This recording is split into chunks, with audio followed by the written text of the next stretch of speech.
안녕하세요. DB성형외과의 디테일러 국동비 원장입니다.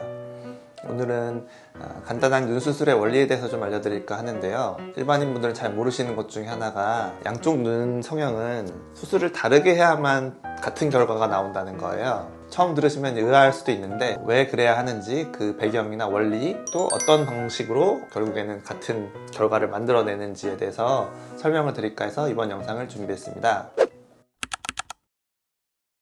먼저 비절개법에서는 쌍꺼풀의 결국 높이 정도만 조절하는 식으로 대칭을 맞추게 될 텐데요. 쌍꺼풀 수술을 하기에 앞서 어떤 눈의 구조에 대해서 말씀드리자면 한 사람 안에서도 우리가 양쪽의 얼굴 뼈 발달이 다르게 되어 있거든요. 그래서 보통 한쪽 눈이 크다, 한쪽 얼굴이 크다 그런 거를 말씀하시는 분들이 계신데 모든 사람은 양쪽이 다르게 돼 있어요. 근데 이제 그 정도가 심한 사람이 있고 차이가 적은 사람이 있고 차이가 좀 심하신 분들은 자기가 어느 쪽 얼굴이 크다, 어느 쪽 눈이 더 튀어나왔다, 더 크다 이런 걸 알고 계시는 분들도 있는가 하면 좀 다르긴 한데 잘 모르겠다 이렇게 말씀하시는 분들도 계세요.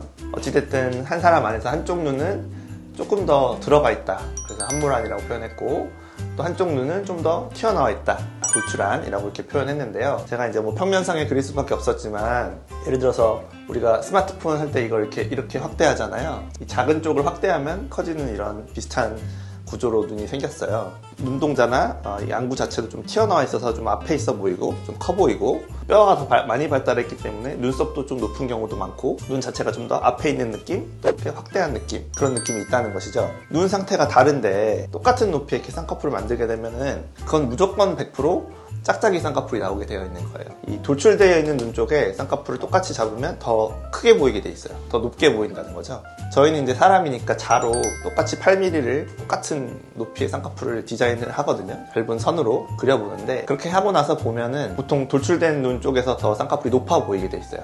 수술 전 디자인을 할 때 이제 왼쪽 눈을 가지고 정하거든요. 만약에 8mm로 하기로 환자랑 정했어요. 근데 만약에 이쪽이 좀 더 낮아 보인다, 이대로 하게 되면 작아 보이기 때문에 약간씩 더 높여서 디자인을 조금 바꿔서 좀 더 높은 위치에 수술을 하게 되겠죠. 근데 이제 이거를 얼만큼 높여서 할 것이냐, 8.2에 할 것이냐, 8.5에 할 것이냐, 9mm에 할 것이냐, 이거를 알 수가 없다는 거죠.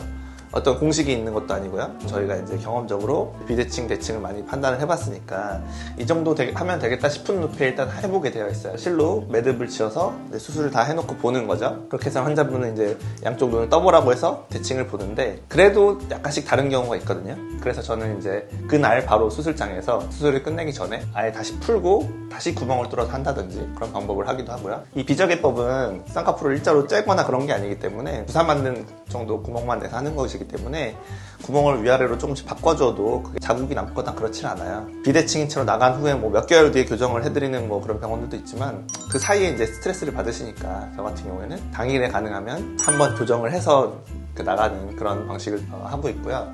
누워서 판단하는 거하고 환자를 앉혀서 보는 거하고 또 달라요. 왜냐하면 주로 이제 이렇게 함몰된 눈에서는 피부가 더 눈을 더 감싸는 경향이 있거든요. 그래서 누웠을 때는 피부가 좀 펴지니까 좀 커 보였는데 앉혀보면 실제로 또 피부가 많이 덮어서 또 쌍꺼풀이 얇아 보이는 경우가 생겨요. 그렇게까지 해서 결국에는 대칭을 맞춰 나가는 식의 방식이 되겠죠. 그래서 저한테 이제 비절개법으로 수술을 받으시는 분들 중에 오른쪽 왼쪽을 쌍꺼풀 수술을 했는데 보더니 한쪽을 풀고 다시 한다, 그러면 이런 이유로 대칭을 맞추기 위해서 다시 하는 작업을 하고 있구나, 그렇게 생각하시면 될 것 같습니다.